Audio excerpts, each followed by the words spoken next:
मित्रांनो नमस्कार.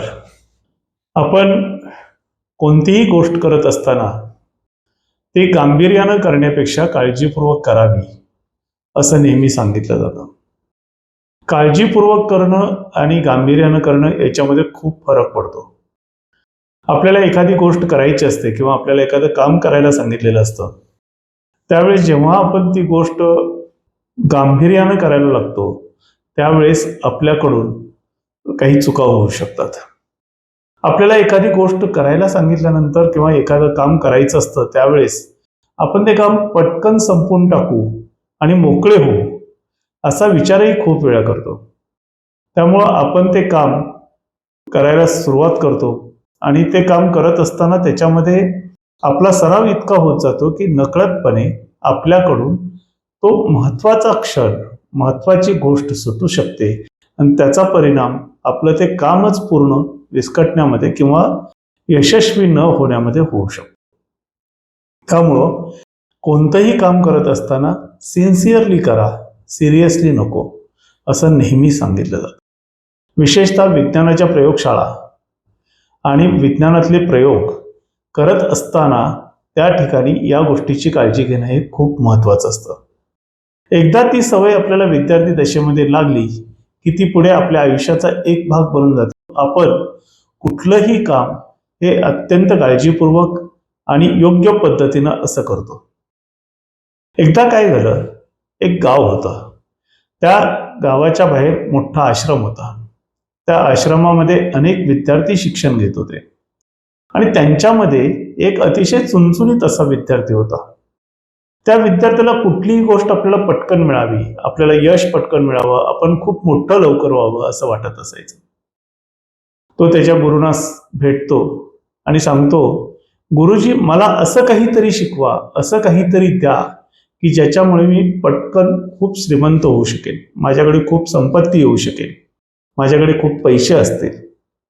गुरुजी त्याला समजावून सांगण्याचा प्रयत्न करतात की बाबा रे, असं कुठलंही पटकन होत नसतं.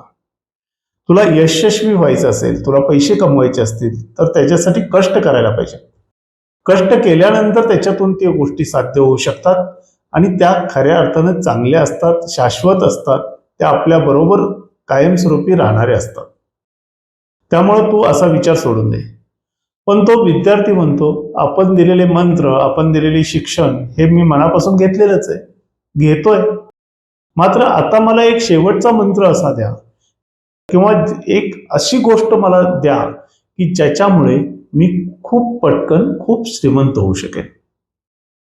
गुरूंच्याकडे हा विद्यार्थी हट्टच धरून बसतो आणि मग गुरुजी त्याला एका समुद्र किनाऱ्यावर घेऊन जातात.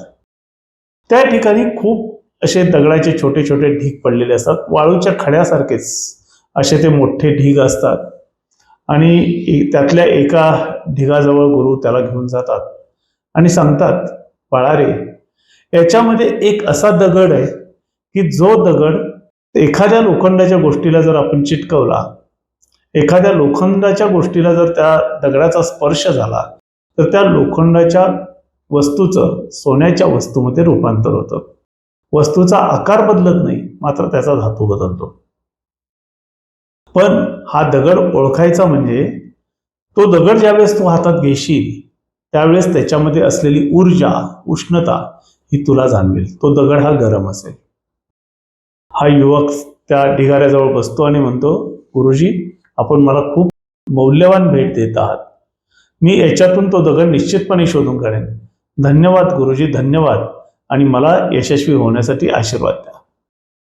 त्या वाकलेल्या शिष्याला गुरुजी एवढाच आशीर्वाद देतात की खूप मोठा हो, खूप हुशार हो, आणि गुरुजी त्या ठिकाणावरून निघून जातात. तो विद्यार्थी त्या खड्यांच्या ढिगाजवळ बसतो आणि प्रत्येक खडा उचलून बघतो, तो गरम आहे का बघतो आणि समुद्रामध्ये फेकून देतो. एक दगड उचलतो, गरम आहे का बघतो, समुद्रात फेकून देतो. असा एक एक एक एक दगड उचलून बघायचा, त्याच्यात उष्णता आहे का बघायचं आणि तो समुद्रात फेकून द्यायचा, हा त्याचा क्रम सुरू होतो.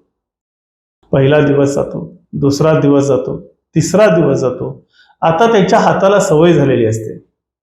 तो पटकन दगड हातात घ्यायचा, उष्ण जाणवतो की नाही असं कळेपर्यंत त्याचा हात यांत्रिकपणे त्या दगडाला समुद्रात फिरकवायचा.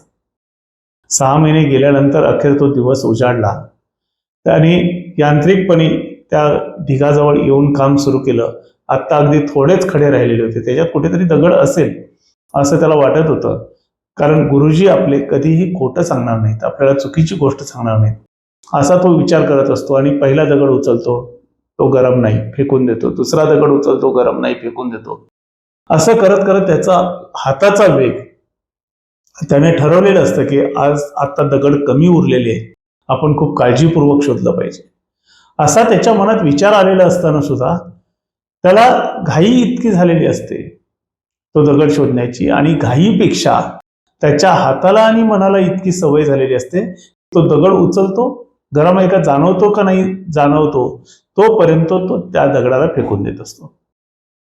अखेर एक दगड येतो, त्याच्या हाताला तो गरम जाणवत असतो, पण तो त्याच्या मेंदूपर्यंत जाण्यापूर्वीच त्याच्या हातातून तो दगड समुद्रात फेकला जातो.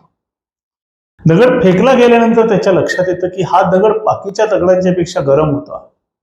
हा तोच दगड होता की जो लोखंडाला चिटकवल्यानंतर, लोखंडाचा स्पर्श या दगडाला झाल्यानंतर त्याचं सोनं होणार होतं. आणि माझ्या हातून तो दगड फेकला गेला. तो रडायला लागला. आणि त्याच वेळेस त्याचे ते गुरुजी त्या ठिकाणी आले. गुरुजींना पाहिल्यानंतर त्याच्या दुःखाचा बांध पुन्हा फुटला. तो मोठ्याने रडायला लागला. गुरु त्याच्याजवळ गेले, त्याला उठवलं, त्याला छातीशी पकडलं आणि गुरुनी त्याला सांगितलं, बाळा, मी तुला अगोदरही सांगितलं होतं की कोणतीही गोष्ट कष्टाने मिळवणं हे अधिक योग्य असतं. अशा पद्धतीनं शॉर्टकटनं, चुकीच्या मार्गानं आपण एखादी गोष्ट जर मिळवली तर ती आपल्याला लाभतेच असं नाही. त्याही पेक्षा महत्वाची शिकवण तू याच्यातून ही घ्यायला पाहिजे. मी तुला सांगितलं होतं की कोणतीही गोष्ट करत असताना ती काळजीने करायला पाहिजे, गंभीरपणाने नाही.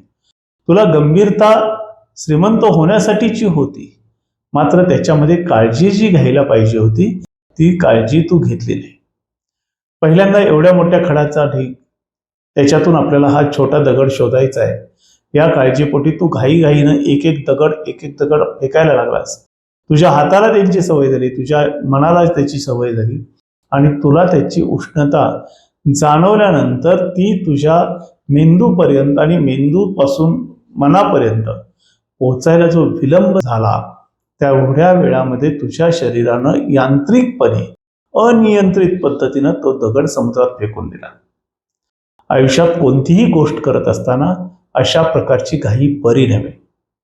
कोणतीही गोष्ट करत असताना थोडासा वेळ लागला, थोडासा उशीर झाला, तरी सुद्धा त्या गोष्टीतून आपला होणारा फायदा हा मोठा असतो. त्यामुळं असं काळजी न घेता केलेल्या प्रयोगामध्ये अपयश संभवित असतं, येत असतं.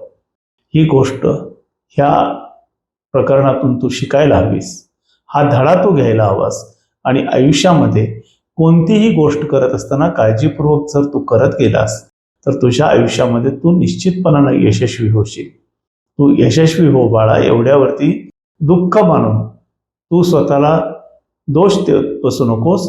तर पुढचं आयुष्य आनंदाने जगण्यासाठी, यशस्वी होण्यासाठी, सर्व प्रकारे समाजोपयोगी कामं करण्यासाठी आपल्याला कसं खर्ची पाडता येईल, कसं ते व्यतीत करता येईल याचा विचार करायला सुरुवात कर.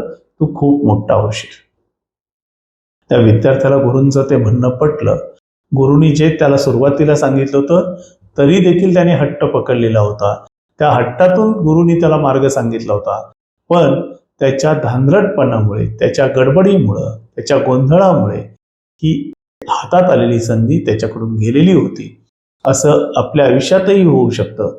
संधी येऊ शकते, अचानक संधी येऊ शकते, मात्र आपली जी घाई असते ती आपल्याला त्या संधीचं सोनं करण्यामध्ये अडथळा बनू शकते. ती घाई आपण टाळायला हवी. कोणतीही गोष्ट, कोणतंही काम काळजीपूर्वक करायला हवं, तरच आपण त्या कामामध्ये 100% यशस्वी होऊ याची खात्री बाळगता येते. धन्यवाद.